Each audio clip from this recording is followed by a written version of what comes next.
Перед началом, как обычно, не забудьте поставить лайк, а также подписаться на мои YouTube и Telegram каналы. Ну а мы приступаем к аниме. Ямашите 56 лет, и проживает он не то чтобы счастливую жизнь. Жена от него давно ушла, а двое сыновей ни во что его не ставят. Один стал уличным бандюганом, а второй вылазит из комнаты только за едой. Но однажды Ямашита натыкается на уличный бой, в котором Ома сражается с Громилой. И несмотря на то, что по размерам Ома был сильно меньше, в бою он его просто унизил. На следующий день Ямашиту вызвали в офис президента и его компании, а именно Ноги, где президент начинает объяснять, зачем он ему нужен. Выясняется, что с давних пор торговцы боролись между собой, и чтобы решать такие вопросы, компании нанимали бойцов. И та компания, чей боец был сильнее, получала превосходство на рынке. То же самое происходит и в наше время, а занимается всем этим организация Кенган. Поэтому Ноги назначает Ямашиту менеджером их нового бойца, которым будет Тома, а заменит он того самого Громилу, которого избил в начале.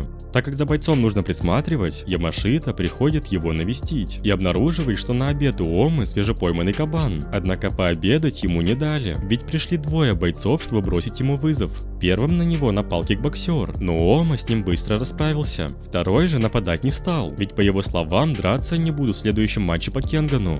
Каждый поединок имеет свою цену. Конкретно в этом матче компании будут биться за право строительства башни, поэтому оценивается этот бой в 100 миллиардов йен. Соперника Омы зовут Рихита, и во время начала их боя Ома захватывает инициативу, но в ответ Рихита разрезает грудь и руку Омы. Его главное оружие — это кончики пальцев, благодаря которым он способен резать своих противников. Он начинает еще больше резать Ому, а в один момент ранит еще его ногу. Однако Ома нашел способ, как его одолеть. Он приблизился к нему и своей ладонью не давал его пальцем себя атаковать, после чего он перекрыл поток силы Рихита и окончательно его добил.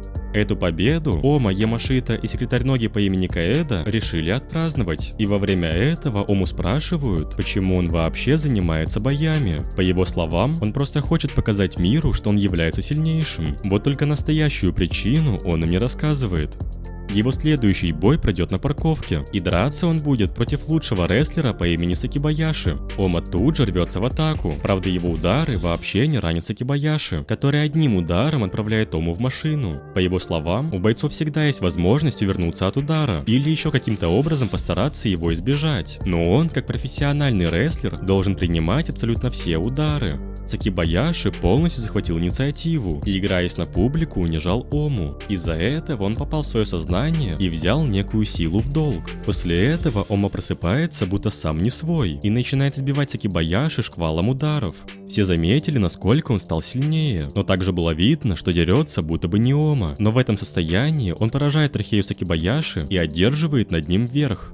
Оказывается, за этим матчем следил Мэцуда, сам президент ассоциации Кенган. Он сказал, что Ома невероятно одаренный боец, но самое главное, он объявил турнир за право быть президентом ассоциации Кенган. Вот только оказывается, что Ноги взял вместо Омы другого бойца. Зовут его Хацуки, и статистика в боях Кенгана у него впечатляющая: 39 побед и 0 настоящих поражений. За это Ома на него набрасывается, но Хацуки без проблем уклоняется от всех его атак, и даже взяв силу в долг, Ома все равно не смог сражаться с Хацуми. Однако принять участие в турнире он все-таки сможет. Для этого ему нужен человек из ассоциации Кенган, который возьмет его как аффилированного бойца. И поэтому он дает Ямашите долг в 100 миллионов, чтобы он отправился вместе с Омой на бой за право вступить в ассоциацию Кенган. И пусть Ома еще не полностью восстановился от боя с Сакибаяши, он всего одним ударом заканчивает свой поединок. А это значит, что они смогут принять участие в турнире Кенган. Вот только на этом турнире есть обязательный взнос в размере 50 миллиардов йен, о чем Ямашите рассказывает его новый друг по имени Кен. Таким образом, Ноги ввел его в огромные долги, чтобы увеличить свои шансы стать главой ассоциации Кенган. Ведь если на этом турнире выиграет боец Ямашиты, то вместо него главой станет Ноги.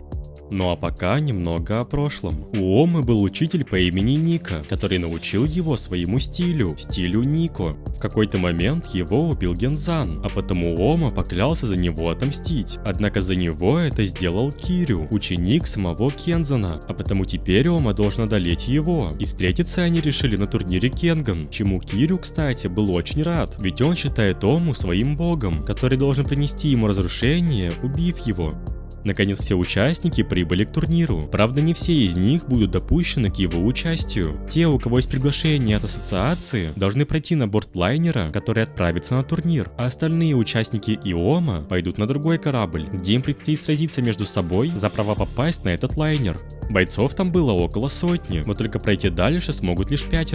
Затем Каэда приносит Оми воды, и как раз в этот момент ворота за ней закрываются, а это значит, что помимо себя Оми придется защищать еще и Каэду, но делать он это будет не в одиночку, ведь вместе с ним решил драться Рихита, а прошло все довольно быстро. Всего за 15 минут стали известны имена 5 участников: Ома, Рихита, Савада, Ясинари и Хасад. Хасаду, кстати, такое мероприятие пришлось не по душе, а потому он пошел решать конфликт с Мицуда, но его охранники очень быстро его ликвидировали, а значит теперь новых участников всего 4. Но главная проблема в том, что из-за этого охранника кровь Хасада попала на дорогого Ому, за что Кирю тут же его убил. Попав на лайнер, участники отправились на остров, где и должен пройти этот турнир. Также Мицуда объявляет, что плыть им осталось чуть больше суток, после чего на суше руководители смогут зарегистрировать своих участников, а до тех пор официальные бойцы не имеют права драться между собой. Вот только в этих правилах есть лазейка, которой решили воспользоваться некоторые бойцы. Те, у кого нет работодателя, не считаются бойцом, а значит они могут нападать на официальных бойцов с целью отнять у них место, ведь регистрация участников пройдет на острове. Одним из таких был Канеда, с виду хилый и невысокий парниша. Он предложил Кену провести бой с его бойцом, и если он сможет его одолеть, тогда Кен возьмет Канеду как своего аффилированного бойца. По началу сражения он полностью проигрывал, но оказывается он может предсказывать будущие действия противников, и используя это против бойца, он смог сломать его руку и занять его место. И это не единственный случай, ведь после этого на Ому жесточайше напали. Нападавшей была маленькая девочка по имени Карла, однако вместо того, чтобы убить его, Карла предложила ему пожениться и завести кучу детей, а потому Оми пришлось принять единственное стратегически верное решение. Он просто оттуда сбежал. Дело в том, что Карла принадлежит к семейству Кура, а это клан убийц, в котором из поколения в поколение росли сильнейшие люди. О своей влюбленности Карла рассказала Эрио, главе клана, который сказал своим ребятам как можно быстрее расправиться с Омой. Наконец они прибыли на остров, где Мицуда стал объяснять, каким образом пройдет жеребьевка. У них есть специальный автомат, нажимая на который участник получает число, и чем больше оно окажется, тем больше шансов, что он будет выбирать, где он будет стоять в таблице турнира. Когда Ямашита выбивал свое число, он заметил, что именно у него цифры почему-то движутся медленнее, благодаря чему он смог набрать наибольшее число, а значит и выбирать он будет первый. Но так как в этом он особо ничего не смыслил, то тыкнул просто наугад. А это означает, что турнир начинается, и открывает его бой Космо и Дадли. Космо молодой и энергичный пацан, чье главное оружие – удушающие приемы, в то время как Дадли – полная его противоположность. Все, что он делает, так это крушит и ломает.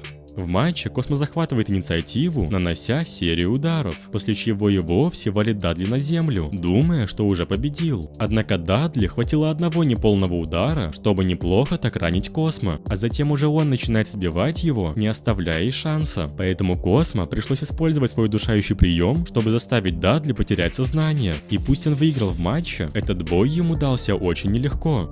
Следующими дерутся Кона и полицейский Сейшу. Вот только обычным полицейским его точно не назвать, ведь Сейшу вершит самосуд, убивая преступников. И на этом турнире у него такая же цель – показать свое правосудие. Этот бой был полностью под контролем Сейшу. Он дрался просто идеально, будто предугадывая действия противника. Но в этом ему помогает Хияма, его девушка, которая по связи передает ему всю информацию о противнике. Хияма обладает очень точными биологическими часами, что позволяет ей анализировать соперника и получать огромное преимущество в бою. Вот только в какой-то момент Кон начал драться не как жирный переросток, а как хороший боец, коим он и был раньше. И из-за этого Хияма уже не могла помогать Сейшу. И пусть в этом матче он все-таки одерживает верх, такую ошибку Хияме он прощать не собирался.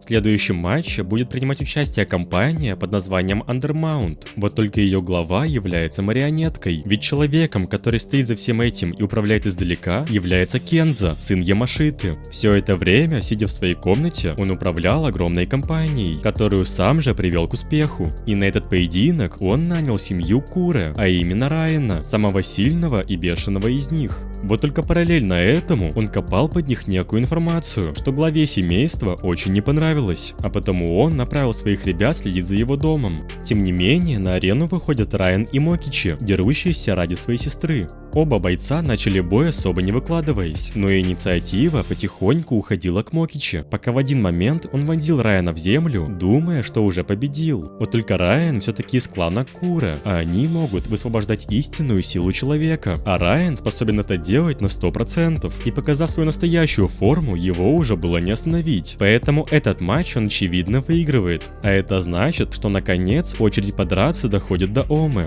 Его соперником будет Инаба, профессиональный убийца, чье главное оружие — это его волосы.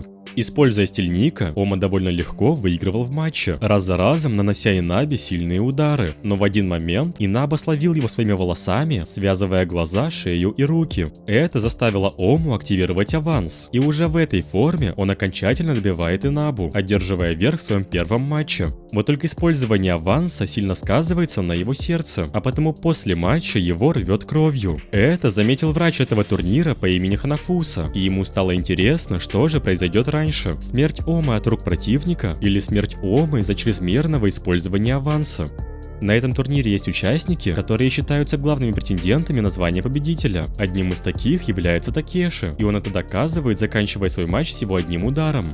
Затем на арену вышли два великана – рестлер Сакибаяши и сумоист Такеру. Так как Сакибаяши любит играть на публику, он не отказывается от этого даже на таком турнире, но при этом они оба размениваются мощными ударами, радуя зрителей. Однако настроение Сакибаяши бесит Такеру, а потому он впускает в бой ноги, отчего все зрители были в шоке, ведь он все-таки сумоист. По словам Сакибаяши, он напоминает ему молодого себя, поэтому говорит ему, что так как Такеру еще не стал сильнейшим сумоистом, то отвергать этот стиль он не имеет права.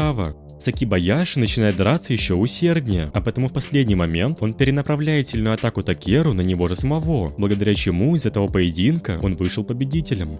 Оказывается, Ома последние 14 лет проводит воображаемые бои во сне, и таким образом у него было уже более 40 тысяч воображаемых боев. И в один из его снов поединков вторгается Ника, являющийся лишь плотом его воображения. Он говорит, что за это время Ома не смог улучшить технику Ника, а тупое использование аванса лишь приблизит его к смерти. Поэтому ему необходимо как можно быстрее освоить все каты. Вот только Ому это не волновало. Ему главное продержаться подольше, чтобы убить Кирю, который, кстати, натыкается на Карлу. И пусть он никому не позволит прикасаться к его дорогому Оме, он решает ее пощадить. Наконец на арену выходит сам Кирю, а сражаться он будет против Рена, китайского наемного убийцу. В начале боя Рену удалось ранить Кирю в лицо, и это привело его в бешенство, ведь свое тело он собирался преподнести Оме, а значит никто не имеет права его уродовать, и поэтому свой гнев он обрушит на Рена. Чтобы не проиграть, Рен использует свою секретную технику, которая должна была погрузить Кирю в гипноз. Но во время этого гипноза Кирю увидел свой грех, и из-за этого в нем появилось желание совершить еще один, а потому, используя свою технику, он скручивает сердце Рена. А это значит, что в этом матче он победил, и перед уходом, конечно же, не забыл отправить Оме воздушный поцелуй. На этом турнире все компании нанимают бойцов, чтобы их представляли. Однако Рихита является и президентом, и бойцом своей компании. Дело в том, что Ноги таким же обманным образом втянул Рихита на этот турнир, а значит поражение для него вообще не вариант. Драться он будет против Куроки, который просит его просто сдаться, ведь в противном случае в целости он отсюда не уйдет. Но так как Рихита боец, то такое для него непозволительно, а потому он продолжает драться с человеком заведомо сильнее него, пусть это все равно приводит к его поражению. Следом на арену выходит еще один боец Ноги, на этот раз тот, что представляет его лично. Его противника зовут Такаюки, и он является подпольным актером. То есть Такаюки, увидев всего раз бой какого-либо бойца, способен скопировать все его приемы. И на этом турнире он уже увидел бои 24 бойцов, а значит Хацуми будет драться против всех одновременно. Однако все эти приемы ограничиваются личной силой Такаюки, которая оказывается куда ниже силы Хацуми, а потому в этом бою он закономерно одерживает верх. Следующий матч будет между врачом этого турнира и зэком, которого не могут казнить. Заключенного зовут Банда, и он является аффилированным бойцом полиции. 25 лет назад его приговорили к смертной казни, но каким бы способом они ни пытались это сделать, у них раз за разом ничего не получалось. Ханафуси глубоко плевать на результат этого боя, ведь задача у него совершенно другая.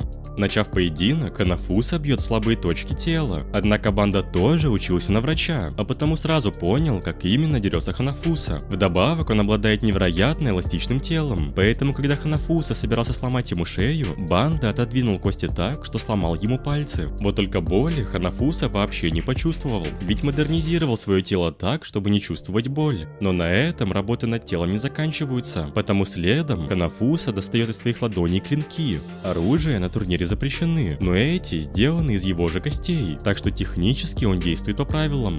Видя все это, Банда понимает, что другого способа выиграть матч кроме убийства у него нет, а потому он полностью проламывает шею Ханафусы, убивая его. К счастью, его смогли вернуть к жизни, ведь у него в теле есть специальное устройство, которое поддерживает сердцебиение, если мозг перестает посылать сигналы. Несмотря на свое поражение, Ханафуса доволен, ведь он выполнил свое настоящее задание. Полиция специально выставила Банда своим бойцом, чтобы на этой арене его убили, и сделать это пришлось Ханафусе, который, используя яд в своих клинках, смертельно его отравил.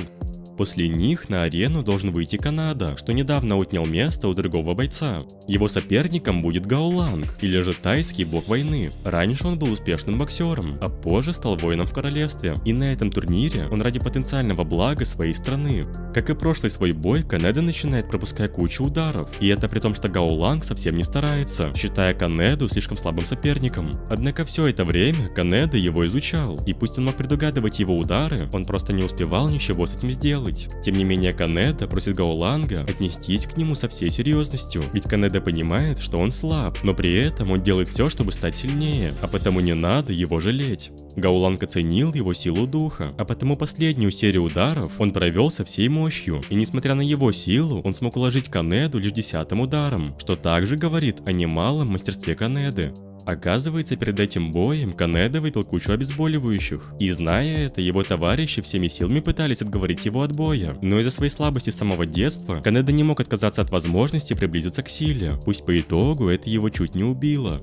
После этого начинается финальный матч первого этапа, на который выйдет Окуба, лучший боец ММА, считающийся одним из сильнейших бойцов Японии. И на этом турнире его котировали довольно высоко. Но его главная проблема – это соперник, которым будет Агита по кличке Пятый Клык. Он является бойцом Мэцуда, главы ассоциации, а значит номинально он сильнейший боец, что доказывают цифры его прошлых боев. 157 побед на 0 поражений. И пусть он считается сильнейшим бойцом, Окуба показывал себя крайне достойно, сражаясь с ним на равных. При этом Окуба пользовался тем, что он постоянно атаковал Агита разными стилями, просто не позволяя ему перейти в атаку. Вот только выясняется, что Агита просто игрался, а когда вдоволь навеселился, то стал драться с Окуба в его же стиле. Главная особенность Агита в том, что он постоянно улучшается, и этот бой с Окуба также помогает ему стать сильнее. Поэтому, кинув его на прогиб, Агита начинает его добивать, но убивать его Агита не стал, говоря судьям, чтобы они внимательно следили за тем, что происходит на арене.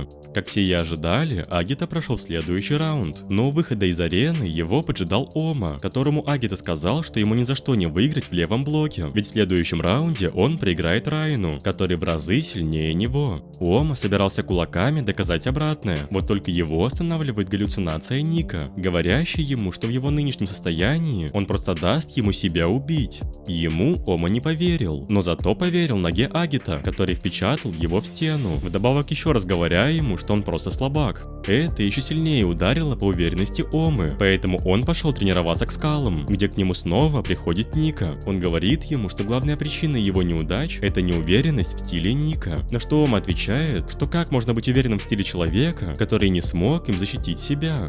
Но пока он будет думать, что делать, на арене начинается второй круг турнира, а значит в бой вступят Космо и Сейшу. Но в отличие от прошлого матча, Космо совсем не торопится идти в атаку, стараясь как можно сильнее тянуть время. Зрителей это не устраивало, но на то была своя причина. Босс Космо Акира вычислил, что Хияма помогает своему бойцу подсказками по связи, а потому, поймав ее, он начал требовать, чтобы она отдала приказ Сейшу немедленно сдаться. В противном же случае они добьются их дисквалификации, что в свою очередь сильно скажется на их компании. Пока они там общались, Сейшу не получал никаких подсказок, и это вывело его из себя, а потому начал сражаться на полную силу. Дело в том, что Хияма вовсе не помогала Сейшу в сражениях. Своими командами она сдерживала его истинную натуру, а именно стремление к правосудию путем убийства. И этим действием Акира вывел своего бойца против кровожадного убийцы. И поняв это, Космо начал кричать от настоящего страха. В какой-то момент Космо собирался сдаться, но Сейшу закрыл ему рот, чтобы продолжить вершить правосудие. И делал он это, ломая ему ребра большим пальцем.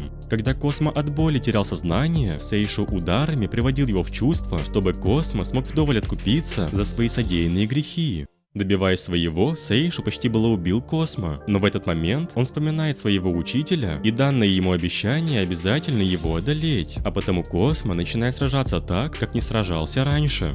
Бешеный адреналин помог ему заглушить боль, но даже так Сейшу старался бить в его раненые места. Тем не менее, Космо бился как не в себя, благодаря чему он смог ранить Сейшу в глаз и взобраться к нему на удушающий. Не собираясь вот так проигрывать, Сейшу начал бить его об стену, пока в конце концов Космо не упал без сил, и пользуясь моментом, Сейшу собирался его добить, но во время этого Космо взял его на еще один удушающий. Пытаясь выбраться, Сейшу бил по его сломанным ребрам, но вытерпев такую адскую боль, Космо все-таки смог задушить Сейшу и пройти в следующий этап. После матча Космо поблагодарил его за бой, но тем же Сейшу не ответил. Несмотря на свое поражение, он не изменился, а значит, он продолжит вершить свое кровавое правосудие, пока в один момент оно его не погубит. Следующий матч будет между Омой и Райаном, и это очень сильно беспокоило Ямашиту, ведь соперник у Омы, очень сильный, а на кон у него, между прочим, поставлено все его имущество. Однако это было не единственной его проблемой. К нему с Омой подошел Эрио, говоря, что Кенза является фактическим директором Undermount, и когда он нанимал их на эти бои, то умудрился вдобавок оскорбить семью Куры, а потому цена этого матча – жизнь Кенза. Если Ома проиграет в этом матче, то сына Ямашиты тут же убьют, и для этого к нему уже выдвинулась куча его людей. Какими бы плохими ни были отношения Ямашиты и Кенза, они все-таки отец и сын, а потому такие условия невероятно сильно ударили по Ямашите, из-за чего он умоляет Ому выиграть этот бой. Но этим он бьет себя еще сильнее, ведь таким образом он просит какого-то парня биться насмерть ради него. Наконец на арену вышли Ома и Райан, вот только драться они начали в своей обычной форме. По чистой силе Райан очевидно сильнее, поэтому Оме приходится использовать технику Ника, и с момента прошлых боев стало заметно, что в этом он неплохо так улучшился, однако до Райана ему было еще далеко. Да и сам Райан сказал, что Ома и близко не освоил технику Ника, поэтому он пытается спровоцировать его использовать аванс, и для этого он сбивает его будто игрушку. Это вынудило Ому использовать аванс, а Райан, в свою очередь, высвободил весь потенциал своей силы. Таким образом, это уже была битва не людей, а монстров. Используя аванс, Ома дрался с Райаном на равных, и этому был сильно рад Кирю, ведь в теле Омы он видел своего бога. Вот только в силе Омы нет ничего мистического. Главная фишка аванса — его сердце, ритм которого он способен увеличить по своему желанию. Это вызывает аномально большое кровообращение, что по итогу дает тепло, которое превращается в силу. Но долго сердце этого не выдержит. Вначале у него появятся галлюцинации, что у нас уже было с Ника, а затем должно произойти кровоизлияние в мозг и последующая кончина. И это все еще не учитывая травмы, которые он получает во время боев. Все это привело к тому, что Ома уже не мог сражаться в этой форме, а потому Райан уложил его на землю. Но проигрывать ему было нельзя, а потому Кирю начал кричать, что бога просто невозможно свергнуть, а значит он обязан встать. Подняться на ноги его умолял Ямашита, ведь его поражение также означает смерть его сына. Драться, используя аванс, он больше не может, а значит теперь он должен полагаться только на стиль Ника. Однако галлюцинация Ника дала ему свое согласие на то, чтобы Ома добавил в стиль Ника свои приемы, сделав его удобным для себя. Используя это, Ома смог захватить инициативу в матче, а потому Ника сказал ему, чтобы он продолжал развивать этот стиль, после чего он уже окончательно исчез. Воодушевившись, Ома укладывает Райана на землю и начинает бесконечно его атаковать, пока в один момент Ома не остановил судьи друзья, объявляя его победу. Эта победа также означает спасение жизни Кенза, за что Ямашита был ему безмерно благодарен. А также во время этого боя все бойцы узнали о том, что Ома – наследник Ника. Убедившись, что с Кензо все хорошо, Ямашита еще раз поблагодарил Ому, радуясь, что жив не только Кензо, но и сам Ома, после чего они все благополучно отправились кушать. Ну а что будет дальше, мы узнаем во втором сезоне, видео о котором выйдет когда-нибудь завтра. Ну а пока не забывайте ставить лайки, а также подписываться на мои YouTube и Telegram каналы, а увидимся в следующем ролике.